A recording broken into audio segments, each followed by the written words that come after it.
Hello guys, welcome to my channel. Today I'm going to be telling you the story of Amina, a childhood stolen. Amina had only seen 12 summers when the cruel hand of fate struck, ripping away the one person who loved her unconditionally, her mother.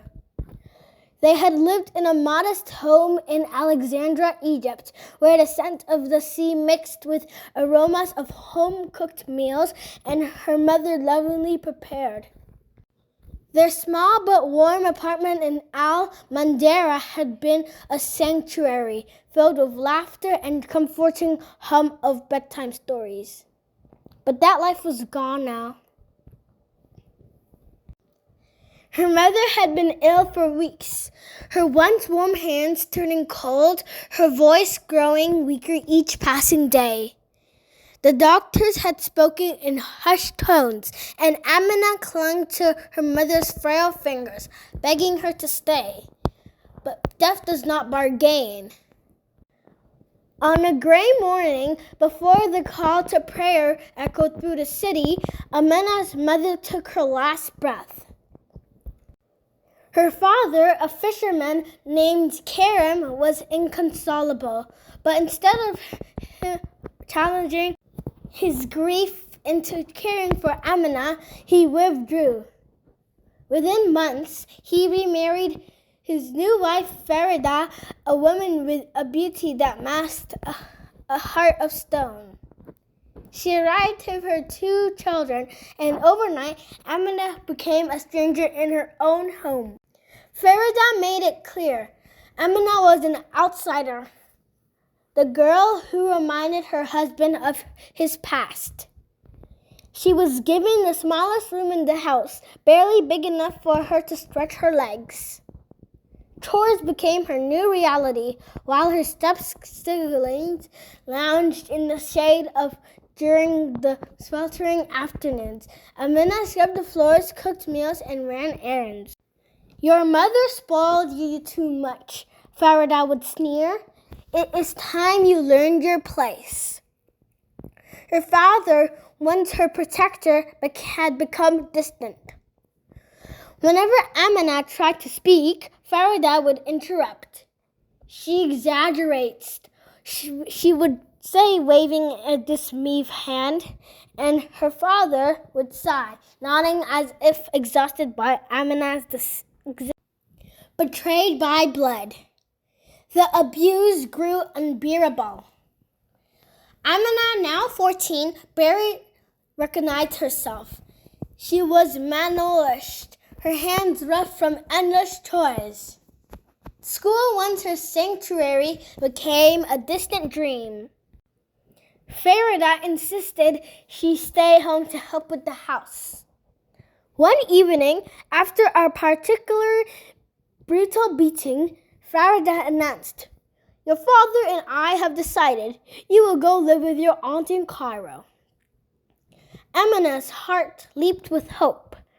Perhaps this is her escape, but soon she realized the cruel reality. Her aunt Samira was no better. Amina was sent to live in a crumbling apartment. Then came the final betrayal. She spent her days washing clothes, fetching water, and cooking meals. Nights were worse as her uncle's lecherous eyes followed her every move. One night he crept into her room. Amina fought. She bit, scratched, and screamed until Samira burst in. But instead of saving her, Samira slapped Amina across the face. "You little liar," she shrieked, "trying to ruin my marriage?" No one believed Amina. The next day, she was thrown out onto the streets alone with nothing but clothes on her back. A cruel world. The streets of Cairo were unkind to a young girl with nowhere to go. She wandered aimlessly, sleeping under bridges, begging for food. Hunger gnawed at her stomach, and fear became her constant companion. She found temporary refuge in a small alley near the marketplace where other homeless children gathered at night. She befriended a girl named Fatima who taught her how to beg without attracting too much attention and where to find food scraps. But even among the homeless, there was a danger. Older boys often bullied the younger children, stealing what little they had. One night, Fatima disappeared. Rumors spread that she had been taken by men who preyed on street children. Amina was terrified. She knew she had to get out. She began looking for a way to earn money, anything to escape the streets before it was too late. Then she met Omar. Omar was a young man who worked at a tea shop. He offered her food, a warm place to rest. For the first time in years, Amina felt safe. She confided in him and listened with kindness in his eyes. "I'll take care of you," he promised. Naive and desperate for love, Amina believed him. But soon, Omar changed. He became possessive, controlling the kindness faded, replaced with harsh words and heavy hands. By the time Amina realized she was pregnant, she was too afraid to leave.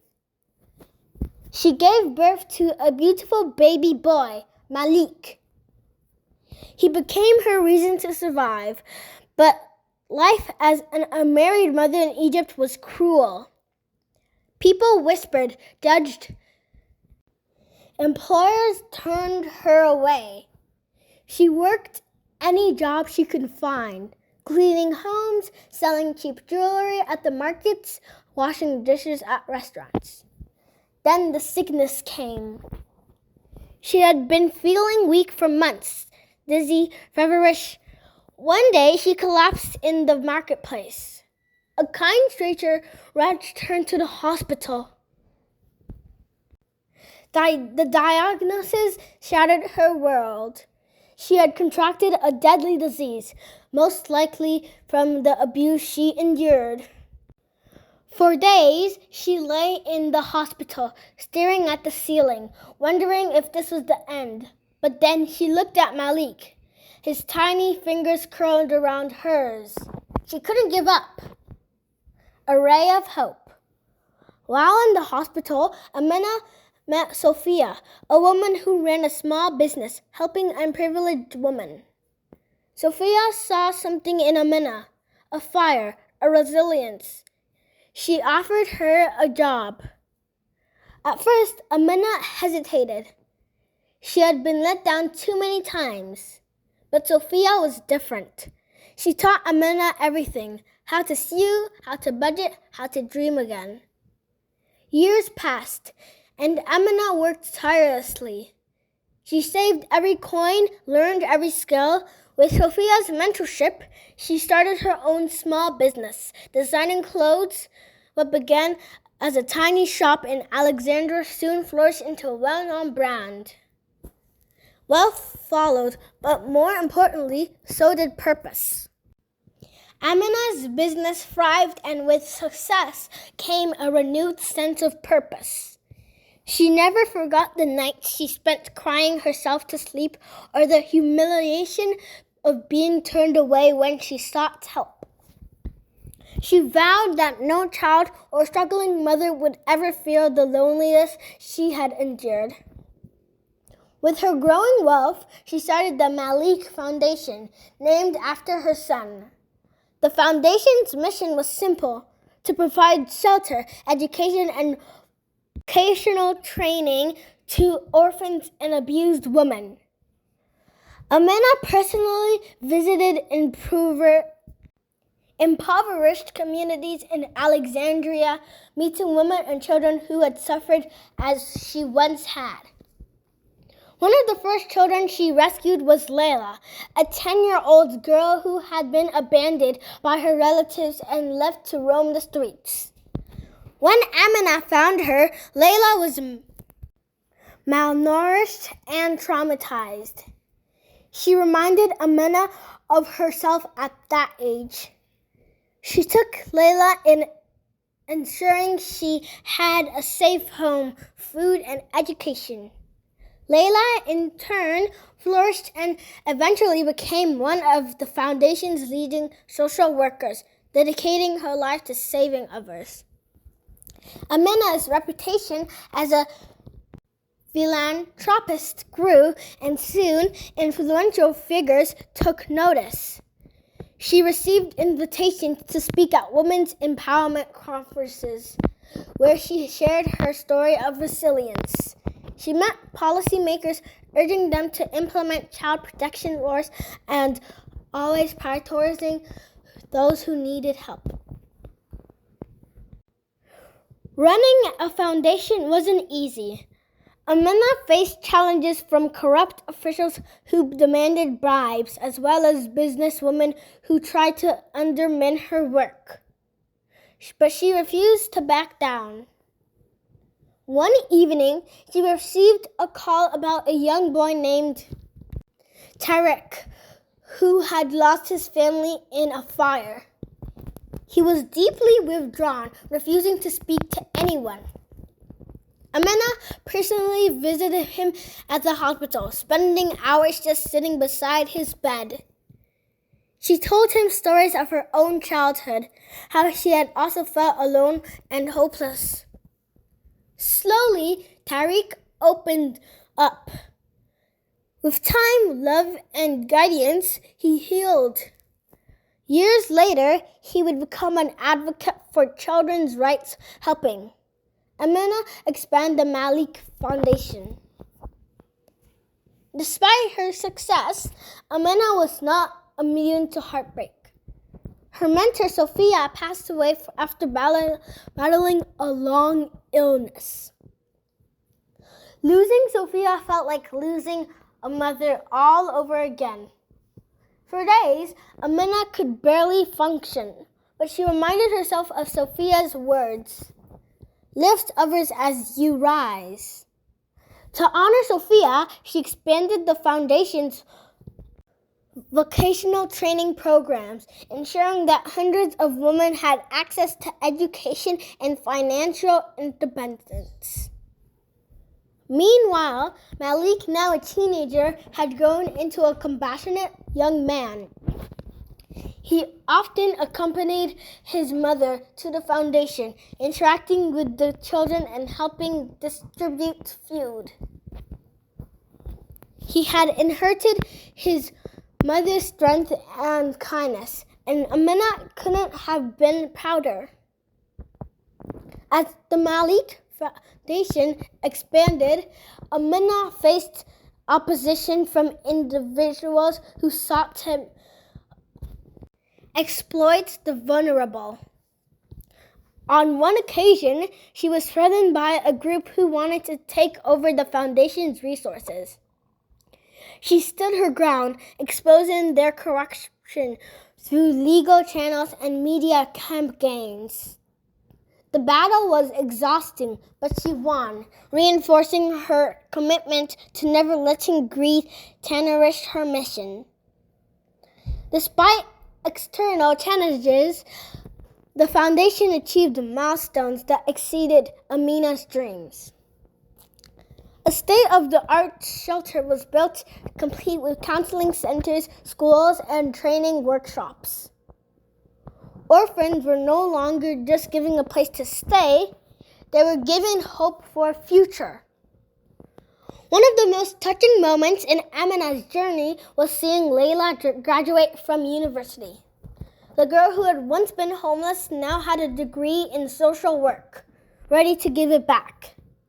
At her graduation, Layla hugged Amina tightly and whispered, "You saved me. Now I will save others." But even with all her success, Amina's heart held an unresolved wound, her past. She hadn't seen or spoken to her father in years.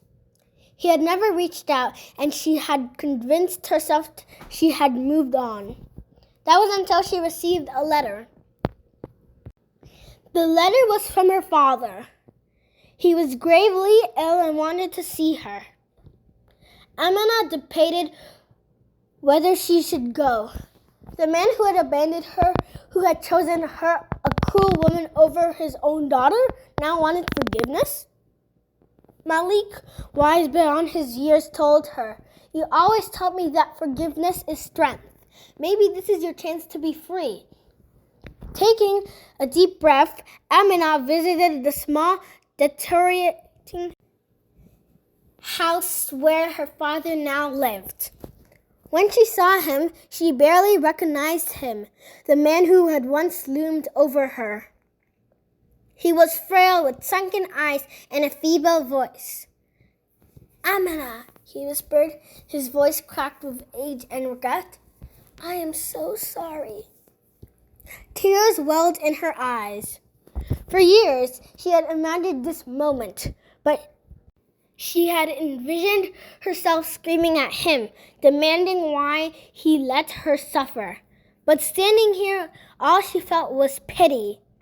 He was already paying the price for his actions. She knelt beside him, holding his weak hand. "I forgave you a long time ago," she said softly. "Not for you, but for me." Her father passed away that night, and for the first time in years, Amina felt a weight lift on her shoulders. The Malik Foundation continued to grow, becoming one of Egypt's most recognized humanitarian organizations. Amina's story spread beyond Alexandria, inspiring people worldwide. She had turned her suffering into something beautiful, proving that pain can birth purpose. As she watched Malik graduate from university, she knew her mother would have been proud. Moral lessons. Amina's journey is a testament to resilience, compassion, and the power of transformation. Her life teaches us that our past does not define us, our choices do. She rose from adversity, turning her pain into purpose. Education, kindness, and perseverance were her weapons against despair. By lifting others, she healed herself. Forgiveness, she learned, was not about excusing the past, but freeing oneself from its hold.